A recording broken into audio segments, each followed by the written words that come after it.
Didukung oleh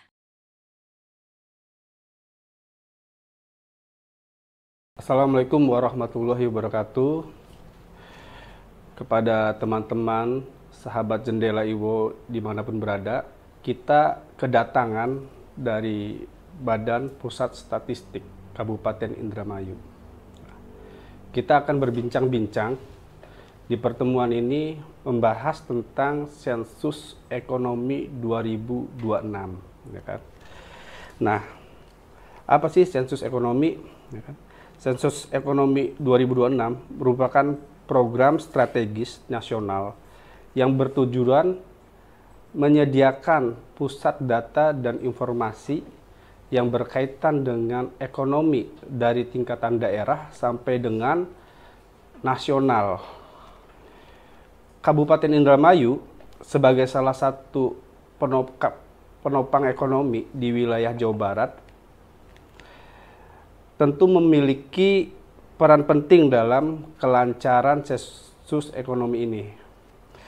Maka dari itu, mari kita dengarkan langsung apa itu sensus ekonomi dan seperti apa yang akan dilakukan oleh BPS Kabupaten Indramayu.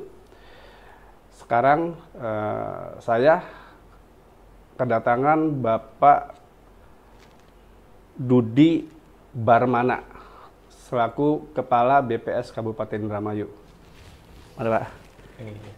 Sehat, Pak. Ya Pak, mungkin Bapak Dudi bisa menjelaskan Pak terkait sensus ekonomi yang akan dilakukan nih, yang 2026 seperti apa, prioritasnya gitu Pak. Terus apa yang akan dilakukan dan apa sih urgensinya dari sensus ekonomi ini? Mungkin Pak Dudi bisa paparkan nih Pak, mumpung ada di Jendela Iwo, podcast Jendela Iwo, sehingga masyarakat Indramayu khususnya bisa mengetahui gitu Pak, ketika nanti ada apa yang namanya tuh Pak, yang datang-datang, yang survei gitu, jadi udah tercerdaskan gitu ya Pak, ya. Sudah mendapatkan informasi bahwa sensus kali ini kepentingannya untuk itu. Mangga Pak, silakan dijelaskan Pak. Ini saya nyapanya apa nih? Sahabat Jendela Iwo Pak. Sahabat Jendela Iwo. Iya, betul. Selamat malam sahabat Jendela Iwo. Terima kasih nih atas kesempatan diberikan kepada Iya. kami BPBS Iya. untuk bisa menjelaskan kepada sahabat semua tentang kegiatan besar BPS ya. Satu kegiatan besar BPS adalah sensus ekonomi, nanti akan dilaksanakan tahun 2026. Jadi kalau cerita kegiatan sensus itu sebenarnya bisa dibilang barang langka. Kenapa? Karena kejadian ini nggak terjadi setiap tahun. Seperti sensus ekonomi ini kan, ini terjadi hanya 10 tahun sekali. Jadi udah kayak komet aja ya. Iya Pak. Jadi BPS itu melaksanakan kegiatan sensus itu biasanya per 10 tahun. Jadi ada, kalau kita lihat sebenarnya ada 3 kegiatan sensus yang besar di BPS itu. Pertama adalah sensus penduduk, itu di tahun yang berakhiran 0. Kemudian sensus pertanian, di tahun yang berakhiran 3. Dan sensus ekonomi, di tahun yang berakhiran 6. Jadi misalnya sensus penduduk, terakhir kemarin kami melaksanakan sensus penduduk itu tahun 2020. Oh gitu. Berarti nanti akan melaksanakan lagi 10 tahun lagi, 2030. Nah, kemudian kayak misalnya sensus pertanian, terakhir kami melaksanakan tahun 2023. Nah, berarti sensus pertanian berikutnya tahun 2033. Nah, sama dengan sensus ekonomi ini, kami melaksanakannya dulu tahun 2016.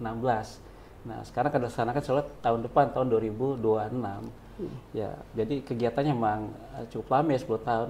Tapi nggak tahu apakah nanti Pak Prabowo itu mau mempercepatnya 5 tahun gitu kan. Iya, iya. Ya, tapi memang itu tadi ya, kenapa kok rangka waktunya lama ya? Karena memang kegiatan ini biayanya sangat besar.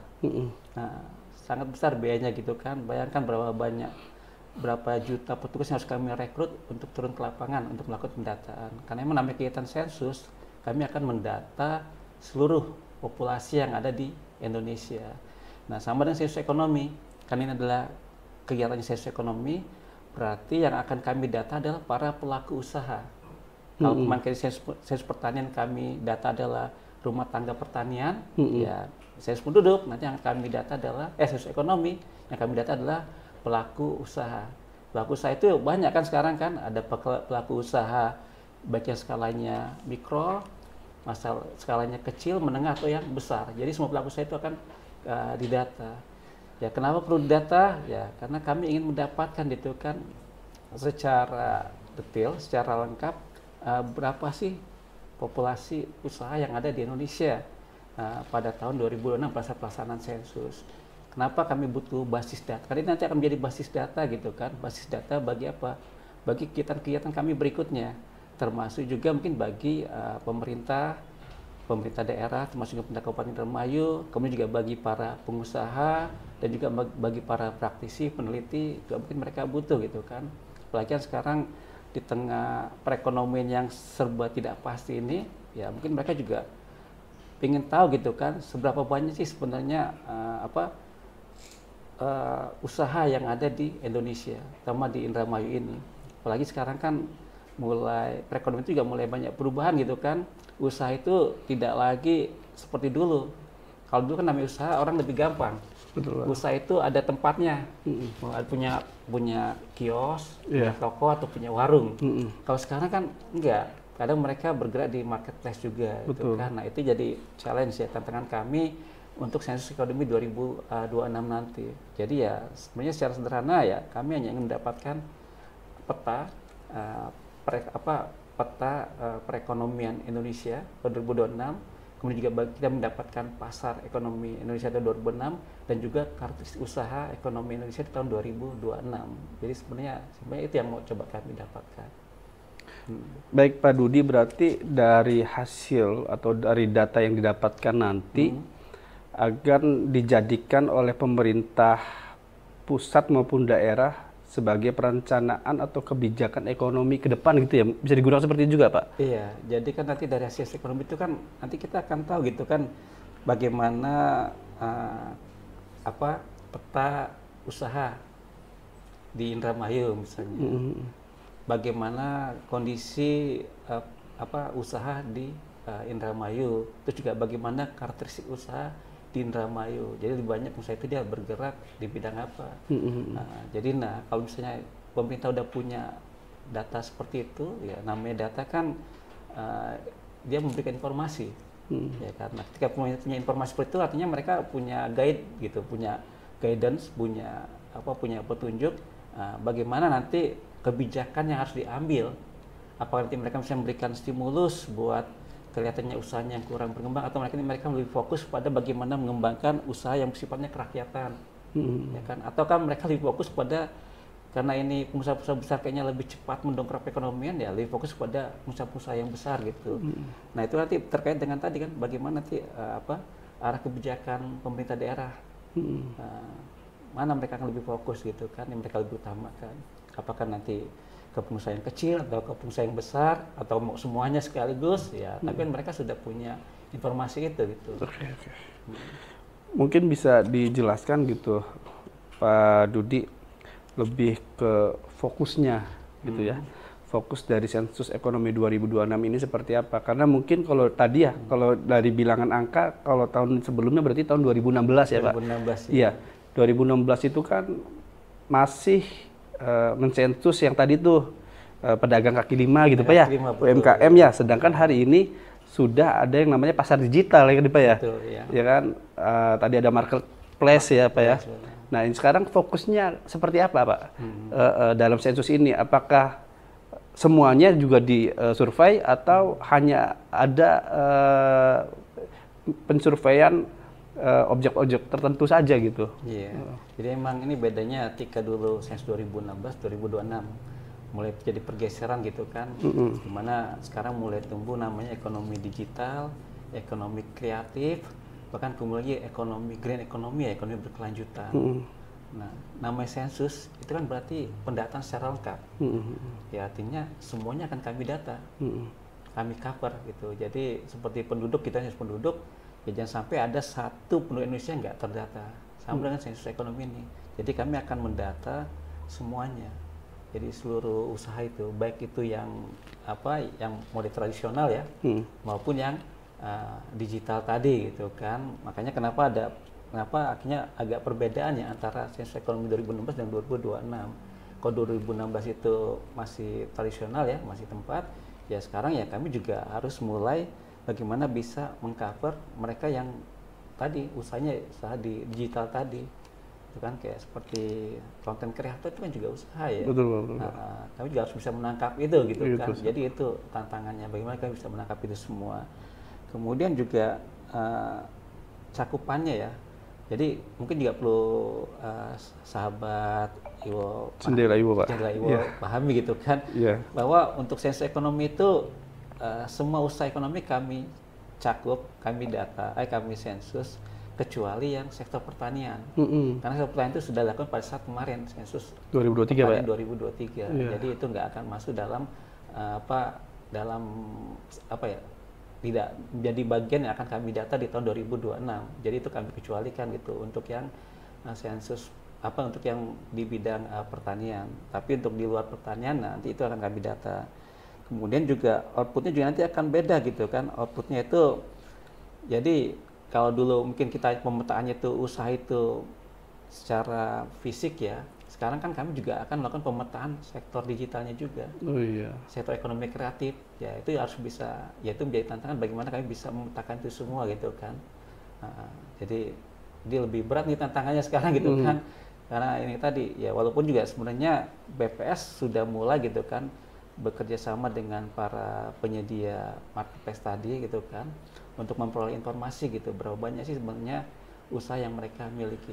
Karena kan kadang kita juga nggak tahu gitu kan, marketplace itu mungkin dia ada gitu kan, tapi apakah masih aktif atau enggak? Nah itu yang kita juga mesti bisa paham tahu juga gitu kan seperti itu. Jadi ya semata-mata kami juga langsung melakukan ini, tapi juga kami kerjasama dengan banyak pihak.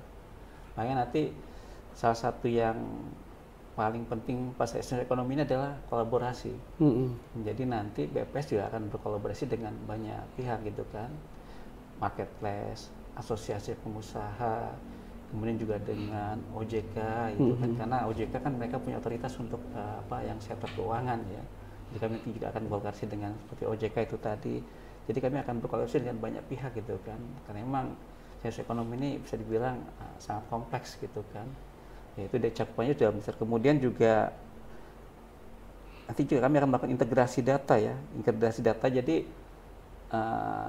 BPS itu sudah mulai ini ya mengumpulkan data, bukan cuma, jadi sekarang kan eranya sudah era digital ya, artinya namanya mengumpulkan data itu bukan cuma BPS, tapi banyak institusi lain juga mengumpulkan data. Makanya sekarang kan berkembang istilah big data. Jadi kan sekarang punya data itu bukan cuma BPS, tapi sebenarnya kayak OSS, mereka juga punya data tuh, pelaku usaha. Kemudian juga pajak, mereka juga punya data kan, berdasarkan NPWP tadi, mana yang punya usaha atau yang enggak gitu kan.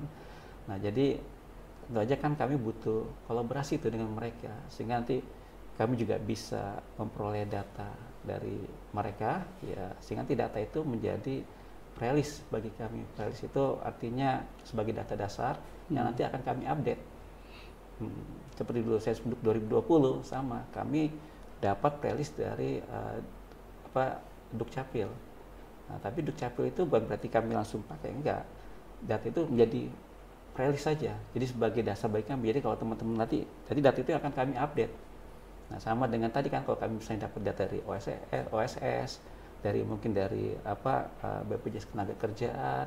Nah, itu adalah sebagai prelis bagi kami. Nah, nanti dan prelis itu ya nanti di samping nanti kami mengupdate yang ada di prelis, ya siapa tahu ternyata ada juga yang di luar prelis itu yang tidak ada. Nah, jadi tapi yang dipastikan adalah yang tadi kan kalau kita sudah punya prelis, ya harus dipastikan bahwa ya petugas untuk mencari tahu nih yang di prelis ini masih ada atau enggak gitu kan. Dikembangkan lagi gitu ya Pak? Iya, harus cari tahu dulu gitu kan di prelis ini masih ada atau enggak. Karena prelis itu pasti ada alamatnya kan di mana. Jadi itu bisa dipatokan gitu kan. Jadi begitu misalnya di prelis ternyata sudah nggak ada, ya harus diupdate.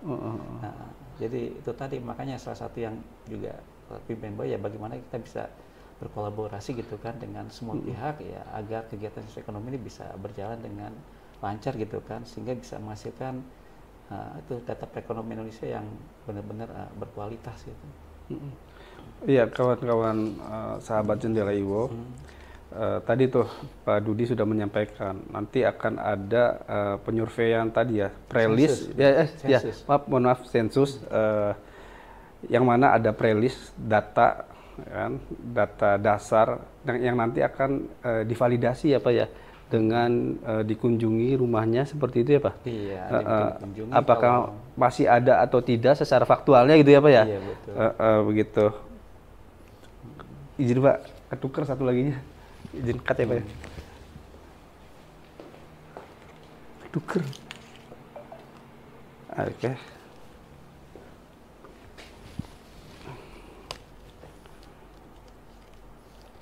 Ya, dan sebenarnya masih ada tambahan juga gitu kan.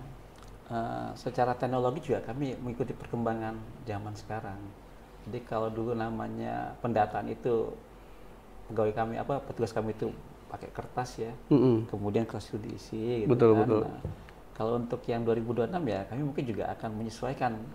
Jadi dengan menggunakan itu ya digital. Digital apa ya? Nah, jadi kita menggunakan istilahnya namanya KPI ya, Computer Assist Personal Interview. Jadi nanti petugas dengan menggunakan gadget ya Pak? mereka itu ya nanti di gadget mereka itu udah muncul semua playlistnya. Tinggal disentuh-sentuh aja iya, gitu ya Pak ya? Nanti tinggal mereka ya ini kan datang ke perusahaan. Kalau misalnya jadi misalnya kita datang ke usaha ini gitu kan, kita misalnya nanya ininya NIK-nya, ya, NIK-nya, oh udah ada nih datanya dia, oh udah ada data playlistnya dia betul, gitu kan, Pak. artinya tinggal ngupdate aja nih. Nah, tapi begitu ternyata, oh belum ada datanya nih, betul Pak. Ya berarti berarti ini adalah usaha baru nih yang kami temukan yang belum ada di playlist kami. Nah, jadi lebih bisa lebih cepat gitu. Lebih cepat ya Pak, tinggal di input aja gitu ya Pak ya. Input lewat gadgetnya kan. Tapi kalau misalnya mereka yang kayak perusahaan besar gitu kan, mereka nggak mau kadang kan didatangi petugas. Iya betul. Ya seperti ini gitu kan ya. Akhirnya kami akan menggunakan metode berikutnya, menggunakan Computer Assisted Web Interview. Jadi kami akan kirim mereka email. Nanti email itu isinya link, ada link. Nanti mereka klik link itu, tinggal mereka isi tuh di link itu. Nah, jadi ya mereka bisa ngisinya kapan aja gitu kan. Ya tentu saja ada petugas kami yang akan memonitoring gitu. Jangan sampai nanti kalau mereka ngisi kapan aja sampai habis batas waktunya nggak ngisi-ngisi juga gitu kan. Makanya ada petugas lagi nanya, ini belum masuk ini datanya gitu kan. Gitu. Ya, jadi ya artinya samping tetap kuesioner juga mungkin tetap ada gitu kan, karena ya itu tadi ya. Ada juga mungkin yang masih tadi ya udah tinggal aja deh katanya kuesionernya nanti saya isi gitu kan. Tapi ada yang mungkin tadi kami gunakan gadget, gunakan KPI. Satu lagi tadi kalau untuk usaha-usaha yang besar biasanya kalau perusahaan kan mereka nggak mau kan ditanyain lama gini kan, ya udah mana gitu. Ya, nanti kami kirimkan linknya. Seperti Google Form gitu ya Pak ya? Iya seperti Google Form. Ya tidak kan gitu ya. Tapi linknya itu unik ya, karena link itu hanya khusus buat perusahaan itu aja. Oh gitu, tidak bisa digunakan oleh lainnya gitu ya Pak ya? Biasanya itu udah unik linknya. Keren. Oke. Nah Pak, kalau boleh tahu nih Pak ya, ini kan tadi sensus ini datanya akan digunakan sebagai kebijakan pemerintah ya Pak ya, daerah maupun kebijakan nasional. Nah, mungkin secara khususnya nih Pak di Kabupaten Indramayu ya Pak ya, tadi prolog tadi Bapak sampaikan ya kan bahwasanya nanti ini akan menjadi data untuk kabupaten sehingga bupati menentukan arah kebijakan ekonomi selanjutnya. Mungkin bisa dijelaskan lagi Pak, lebih mendalam gitu Pak. Artinya agar teman-teman atau para pemirsa Jendela Ewo di rumah memahami gitu Pak. Oh ternyata data ini selain digunakan untuk kebijakan pemerintah, tapi bisa juga untuk yang lainnya juga gitu Pak. Ada yang seperti itu nggak Pak? Ya bisa, ya mungkin ya tadi ya. Kan biasanya yang butuh data itu kan samping pemerintah, ada pengusaha itu kan. Ya, jadi pengusaha itu manfaatnya apa buat pengusaha? Ya, saja kan pengusaha itu butuh buat apa sih? Karena mereka butuh buat ekspansi pasar ya. Betul. Oke. Ekspansi pasar kan. Iya betul Pak. Mereka butuh buat ekspansi pasar. Iya. Nah, ketika misalnya mereka mau buka pabrik gitu di sini, pasti mereka akan lihat gitu kan, ada nggak penyedia buat kebutuhannya mereka. Ya, nah itu kan kalau ada datanya, tinggal bisa ada datanya tuh, ini loh penyedia buat yang mereka butuhin buat bahan baku usahanya mereka ya, itu kan artinya jadi keuntungan bagi si pengusaha gitu, mereka bisa tahu itu semua. Artinya ketika mereka mau buka usaha di sini, dia nggak khawatir gitu, karena emang tadi penyediaannya ada buat bahan baku mereka. Kemudian juga kalau misalnya mereka melihat kayak bisa mau buka mall kan, dia Iya. juga perlu lihat gitu kan, Betul. kira-kira marketnya siapa nih. Iya. Apakah mereka buka kayak misalnya yang grosir, perusahaan yang grosir yang besar-besar itu kan, kan biasanya kan marketnya mereka adalah usaha-usaha kecil ya. Nah, misalnya mereka mau buka gitu kan, seperti itu, kayak apa tuh? Nanti jadi iklan lagi. Gudang Apa rabat, ya? mungkin Pak, gudang rabat gitu ya. Atau Iya. apa gitu ya. Iya. Ya tinggal mereka buka kan, pangsa mereka itu adalah pedagang-pedagang kecil kan. Iya. Jadi mereka pengen tahu, banyak kan nih usaha kecil di Indramayu yang jadi targetnya mereka. Iya, target Ketika- pasar ya, iya, Pak. target pasar. Ketika melihat, wah ternyata banyak nih jadi Iya. target pasar mereka, akhirnya mereka berani itu kan buka. Iya, betul. Jadi ya itu artinya bukan cuma buat pemerintah, tapi juga para pengusaha juga mereka butuh gitu informasi itu. Jadi data tadi dijadikan sebagai informasi atau pusat data dari pihak perusahaan ya kan, sehingga pihak perusahaan itu teman-teman bisa mengetahui itu kebutuhan pasar di Indramayu itu apa sih ya kan, ya kan apa yang akan kita ekspansikan nih, produk-produk apa kan gitu ya, Iya, Pak Dudi ya. tepat apa gitu. Nah, Pak Dudi mungkin biar masyarakat juga mengetahui ya Pak Dudi ya. Lalu kalau saya mau dapat datanya dari mana nih? Saya harus mencari data di mana? Kalau di BPS mungkin bisa dipaparkan Pak pada Iya. teman-teman. Terima kasih ya para sahabat Jendela Iwo. Ya. Jadi sebenarnya ada beberapa cara untuk mendapatkan data BPS. Ya. Pertama itu adalah bisa langsung datang ke BPS. Jadi di BPS itu nanti ada namanya PST, Pelayanan Statistik Terpadu. Nanti insya Allah di sana nanti akan ada petugas kami yang akan melayani sahabat semua untuk tadi mungkin ya kalau belum tahu gambaran apa sih data yang mau dicari atau mungkin udah punya gambaran mau dapat data apa tapi di mana letak datanya atau ada atau enggak datanya, nanti petugas PST kami akan membantu sahabat Iwo semuanya untuk mendapatkan data tersebut. Tapi kalau misalnya sahabat Iwo sibuk gitu kan, nggak sempat datang ke BPS, juga ada nanti ada alamat email yang bisa sahabat Iwo ini ya kirim gitu kan, ini permintaan datanya apa nih, atau juga sahabat Iwo bisa mengunjungi websitenya kami, website BPS Kabupaten Indramayu. Jika ternyata emang jadi alamatnya itu indramayucup.bps.go.id. Jadi nanti silakan kunjungi website kami. Kalau misalnya ternyata masih kurang gitu kan, bisa nanti itu ada link email yang bisa sahabat Iwo itu klik gitu kan, nanti tinggal sebutkan mungkin apa yang perlu dibantu untuk pemenuhan datanya. Jadi nggak perlu khawatir gitu kan, walaupun sahabat Iwo sibuk atau seperti apa ya, insya Allah kalau namanya email ya akan segera kami jawab gitu kan. Ya jika misalnya lembaga resmi ya kadang biasanya mereka akan berkirim surat secara resmi itu, kirim surat. Nah itu pun juga nanti akan kami terima dan akan segera kami jawab. Jadi data BPS itu gratis ya, kecuali nanti yang diatur oleh ada perban ya, peraturan dari Badan Kepala BPS. Jadi nggak semua data itu juga gratis, jadi beberapa data yang memang berbayar. Seperti apa tuh Pak yang Jadi berbayar? kalau misalnya teman-teman sahabat Iwo itu butuh data sampai ke level, kita nyebutnya sebagai mikrodata ya, jadi data individu. Tapi kan kami juga menjaga kerahasiaan data itu, walaupun data individu, tapi biasanya sudah kami lakukan ini anonimisasi. Jadi nggak akan kelihatan tuh siapa orangnya. Nah untuk data-data seperti itu, nah itu biasanya secara aturannya itu berbayar. Tapi walaupun itu berbayar, tapi bisa juga kena tarif Rp0. Rp0 itu ya sebenarnya gratis ya, cuma kami nyebutnya Rp0 gitu kan, biar kesannya tetap bayar Rp0 gitu. Jadi bisa dapat juga Rp0. Nah untuk mendapatkan tarif Rp0 itu biasanya nanti ada permintaan dulu, permintaan Rp, nanti akan kami proses gitu kan. Cuma nanti persetujuannya bukan dari kami nanti akan memprosesnya ke BPS Pusat. Nanti dari sana nanti akan memberikan persetujuan apakah ini dikenakan tarif Rp0 atau tetap bayar seperti biasa. Tapi kalau data-data yang umum yang memang di website kami ada, termasuk data-data yang sudah rilis, sudah publikasi, itu semua gratis semuanya. Jadi silakan sahabat Iwo manfaatkan secara optimal gitu kan. Sekarang kan data itu ini ya mahal ya. Betul Pak, mahal sekali Pak. Mahal sekarang betul, gitu betul. kan.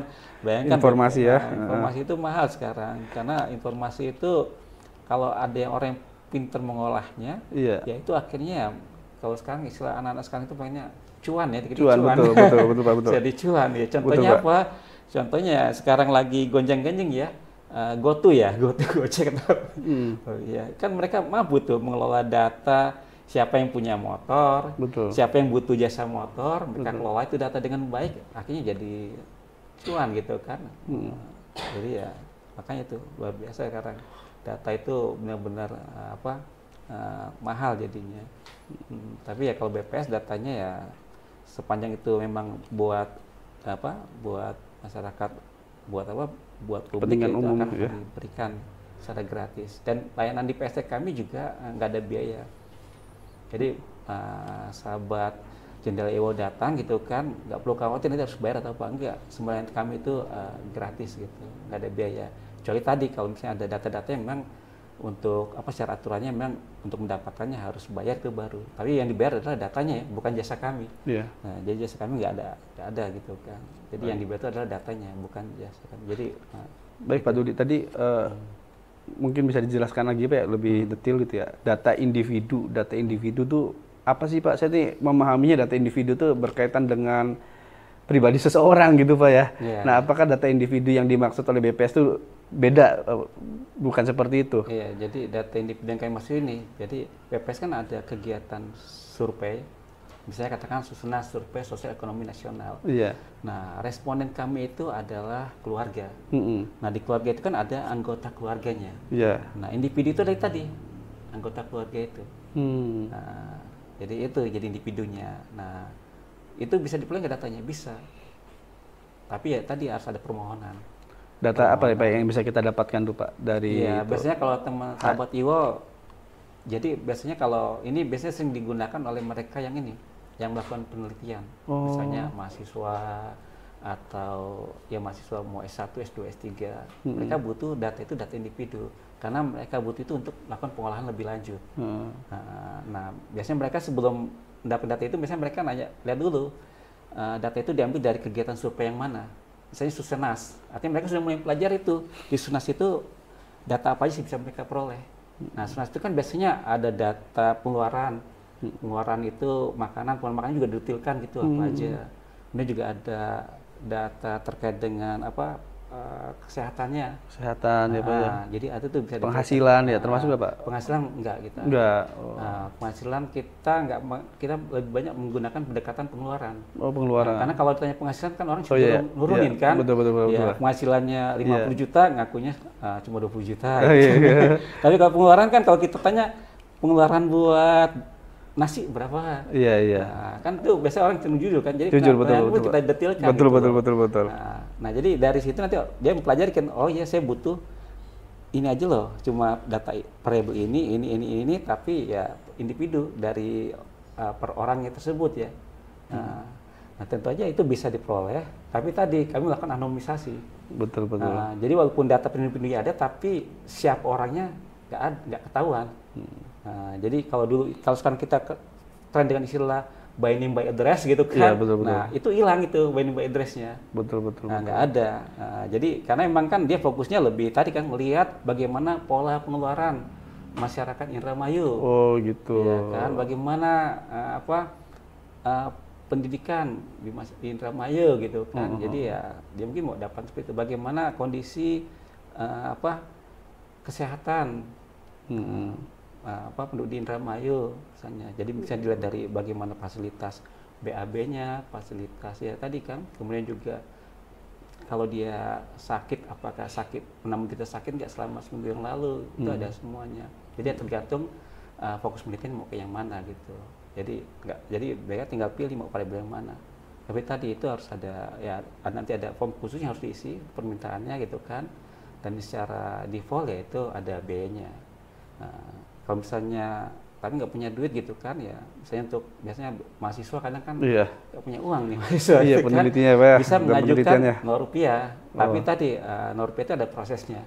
Nanti kami akan bantu prosesnya gitu kan untuk mendapatkan persetujuan itu. Jadi nanti mereka tinggal nunggu aja nanti kan jawaban dari kami. Kalau misalnya disetujui nanti akan kami sampaikan, oke disetujui, nanti akan kami berikan datanya. Ya biasanya banyak manfaatkan data individu itu ya tadi. Peneliti, mahasiswa yang lagi dalam mengerjakan tugas akhir ya, banyak kan seperti itu. Tapi kalau biasanya kalau masyarakat secara umum mereka kadang butuhnya data yang udah agregat, udah jadi.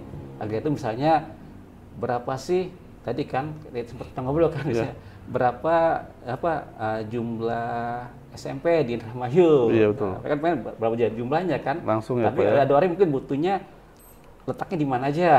Nah itu juga, nah itu yang kami juga mungkin ya kalau itu mungkin nggak ada ya, tapi tadi kalau data individu tadi misalnya itu kami bisa, tapi itu data individu yang berasal dari survei kami ya, bukan dari pihak lain, jadi hanya dari survei kami saja. Jadi kalau misalnya data individunya itu bukan dari survei kami nggak bisa memberikan itu. Nah, tapi itu tadi tentu saja data itu sudah kami anonimisasi itu, jadi nggak akan, jadi rahasia respon itu tetap akan kami jaga. Nah, karena kan memang kami harus menjaga rahasia, karena kan memang di survei itu tuliskan rahasia kan, memang kami harus jaga itu rahasia tersebut. Baik, sahabat Jendela Iwo, tadi Pak Dudi sudah memaparkan ya. Tadi saya baru dapat informasi baru ya, bahwasannya ada data di BPS yang berbayar. Menurut saya baru tahu. Nah, karena dulu Pak, waktu saya ya mengerjakan skripsi seperti itu ya Pak ya, kan saya ngecek dulu tuh di website tuh BPS ya kan, seperti tingkat kesenjangan sosial atau ekonomi, pendidikan gitu ya Pak ya. Ternyata ada yang lebih dari itu. Ternyata data pribadi pun ada gitu ya. Bukan data berkaitan gitu ya. Hasil survei ya. Ya, hasil survei gitu ya. Iya, tentang mungkin dari tadi tuh pengeluaran untuk biaya makan gitu ya Pak ya. Pengeluaran Perorangan gitu. Ternyata ada juga yang berbayar seperti itu teman-teman. Nah, kembali lagi teman-teman ke pembahasan kita sebelumnya ya, berkaitan dengan Sensus Ekonomi 2026. Biasanya nih Pak, anak-anak muda kita ini yang baru lulus SMA ataupun kuliah, mereka itu mencari-cari kerjaan Pak. Iya. Untuk mengawali pekerjaan dia. Contoh nih Pak, biasanya kalau BPS itu kan ingin melakukan sensus misalkan pertanian. Nah, itu membuka rekrutmen Pak. Nah, kalau Sensus Ekonomi 2026 ini apakah dibuka juga rekrutmen untuk SDM tadi yang melakukan survei, melakukan sensus, atau sudah ada Pak? Gitu. Oke, iya. Jadi ini ya, sahabat Jendela Iwo, mungkin ini informasi juga buat sahabat Jendela Iwo. Jadi untuk kegiatan yang tadi seperti sensus, survei, BPS biasanya memang merekrut, kita nyebutnya sebagai mitra statistik. Mitra statistik. Mitra statistik itu kami peroleh dari mana? Ya. Jadi biasanya di akhir tahun, misalnya sekarang kan untuk 2026. Yeah. Nah biasanya nanti di akhir tahun 2025 kami nanti akan membuka lowongan untuk menjadi mitra statistik. Nah, jadi nanti sahabat Iwo nanti kalau informasi itu ada, nanti ya sahabat Iwo bisa mulai tuh bisa mendaftar gitu. Nah, biasanya nanti ada prosesnya untuk menjadi mitra statistik. Jadi setelah mendaftar, nah nanti ada tes yang akan kami lakukan ya untuk tadi gitu kan, karena kadang tadi yang daftar tuh banyak sekali.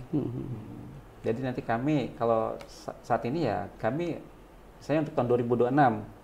Jadi di akhir tahun ini kami sudah harus memperkirakan nih berapa sih jumlah mitra statistik yang kami butuhkan selama tahun 2026 ini. Karena ada kegiatan sensus yang besar ya, berarti kami butuhnya lumayan banyak gitu kan. Nah, jadi di akhir tahun itu kami sudah mulai membuka perekrutan. Jadi nanti bisa sering-sering cek aja nanti di Instagram kami ataupun di websitenya kami, nanti pengumuman itu akan ada di sana. Nanti sahabat Jendela Iwo itu bisa mendaftar di sana, gitu kan. Jadi setelah sahabat Jendela Iwo nanti mendaftar, nanti akan ada ini ya semacam panggilan untuk ikuti tes. Nanti setelah tes itu nanti akan kami seleksi gitu. Jadi kalau misalnya sama kayak melamar kerja gitu kan. Nah, kuota kami cuma katakan butuhnya 2.000, tapi yang daftar 10.000. Ya mau kan kami harus menyeleksi Pak ya. Kan? Iya, betul. Harus ada yang kami kurangi, jadi kami akan seleksi gitu kan, karena memang kami cuma butuh kuotanya 2.000. Nah, nanti sahabat Jendela Iwo yang sudah terdaftar gitu kan, yang nanti sudah terima, nah, nanti oleh pimpinan kami di kepala BPS akan dibuatkan ini SK. SK ini adalah Mitra Statistik tahun 2026.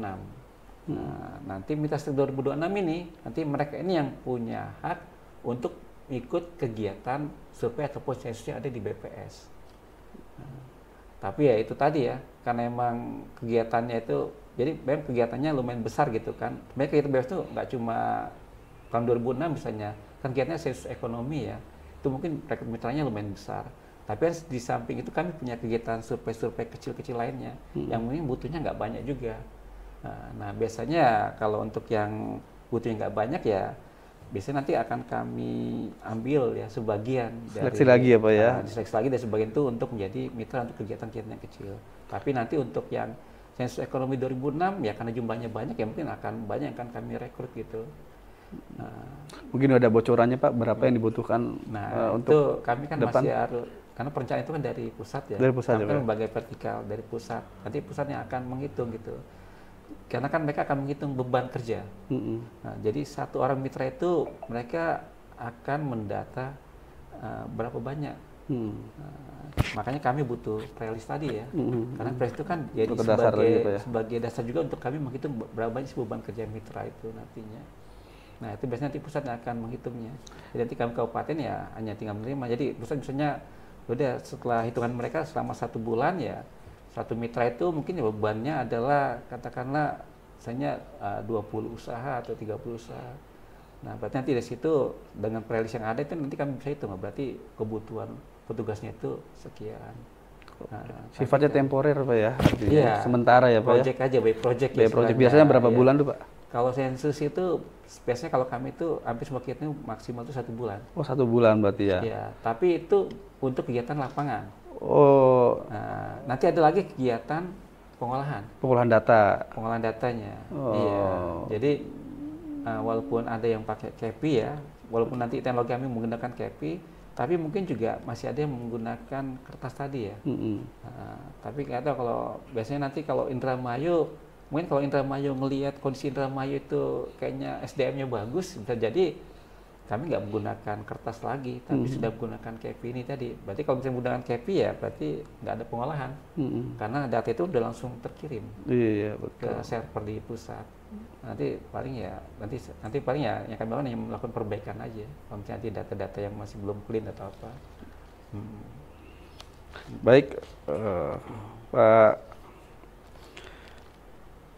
Baik Pak Dudi, mumpung nih ada di Jendela Iwo nih Pak, ya kan mungkin ingin menyampaikan beberapa hal terkait sensus ekonomi 2026 nih sebelum acara ini ditutup Pak. Ya silakan Pak.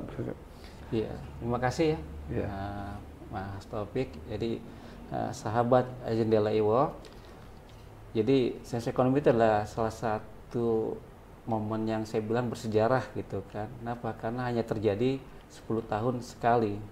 Saya aja baru ngikut kegiatan sensus itu mungkin ketika dulu tahun 2006 ya. 2006, 2016, 2026 nih ketiga. Berarti ini sensus ekonomi ketiga nih bagi saya nih kan selama saya berkarir di BPS. Udah 30 gitu, tahun ya Pak ya? Iya, udah 30 tahun ya. Lama juga. 30 tahun lama juga ya Pak. Iya. Jadi jadi kami sangat berharap gitu kan partisipasi dari seluruh masyarakat gitu kan, termasuk juga para sahabat Jendela Iwo. Ya, untuk tadi pertama ya kami tadi namanya kalau misalnya petugas kami datang ya tolong diterima dengan baik gitu loh, terima dengan baik dan nggak perlu khawatir gitu kan, mereka nggak boleh nerima bayaran. Jadi nggak usah dikasih makan, kasih minum juga nggak apa-apa gitu.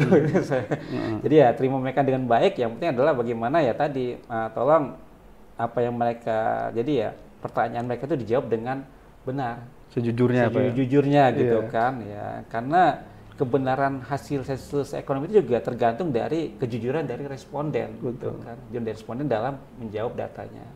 Sehingga kalau misalnya kita ingin mendapatkan data yang berkualitas, yaitu dimulai dengan bagaimana responden memberikan jawaban yang benar, yang jujur gitu kan. Kemudian juga yang juga perlu saya sampaikan juga kepada sahabat Jendela Iwo, ya, kalau sahabat Jendela Iwo itu punya permasalahan terkait dengan dengan data atau segala macamnya, atau ini konsultasi gitu kan tentang statis segala macam, sebenarnya kami pun juga di BPS Kabupaten Indramayu juga memberikan layanan untuk konsultasi statistik. Nah, jadi mau misalnya cerita tentang bagaimana metodologinya segala macam ya, itu insya Allah ada teman-teman kami yang juga akan siap untuk memberikan jawaban sesuai dengan kapasitas dan kemampuan yang kami berikan. Menarik nih Pak, sebentar Pak. Berarti kayak penelitian kuantitatif itu bisa kolaborasi dengan Bisa konsultasi konsultasi dengan BPS ya. Bukan kolaborasi ya, konsultasi. Iya, untuk kadang kan ngolah datanya teman-teman tuh, ini ngolah datanya gimana nih, agak kebingungan bisa gitu. Bisa konsultasi ya. Tapi bukan kolaborasi ya. Kolaborasi kan kerja bareng. Iya, siap. Iya, nanti skripnya dikerjain bersama ya. Ya, jadi ya kami butuh bantuannya gitu kan untuk sama-sama kita sukseskan kegiatan Sensus Ekonomi 2026 ini. Dengan pertama adalah menerima petugas kami dengan baik, kemudian kedua adalah memberikan jawaban yang jujur. Sehingga akhirnya akan memberikan data yang benar-benar berkualitas, sehingga akan memberikan arah yang tepat bagi pembangunan ekonomi bukan cuma di Indonesia tapi juga di Indramayu ini, sehingga data mencerdaskan bangsa itu akan bisa benar-benar kita wujudkan melalui kegiatan Sensus Ekonomi 2026 ini. Baik teman-teman Jendela Iwo, kita sudah masuk ke penghujung acara ya. Tadi Pak Dudi sudah menyampaikan betapa pentingnya sensus ekonomi nasional di tahun 2026 ini, karena akan membantu pemerintah daerah maupun pusat untuk menentukan arah kebijakan selanjutnya teman-teman. Khususnya berkaitan dengan kebijakan ekonomi itu. Makanya teman-teman, yuk kita sukseskan Sensus Ekonomi 2026. Apabila ada rekan-rekan kita dari BPS, khususnya dari Kabupaten Indramayu datang ke rumah, yuk dilayani dengan baik. Lagian juga cuma 10 tahun sekali nih teman-teman, gitu ya. Jendela Iwo, saring, sharing, stop hoax.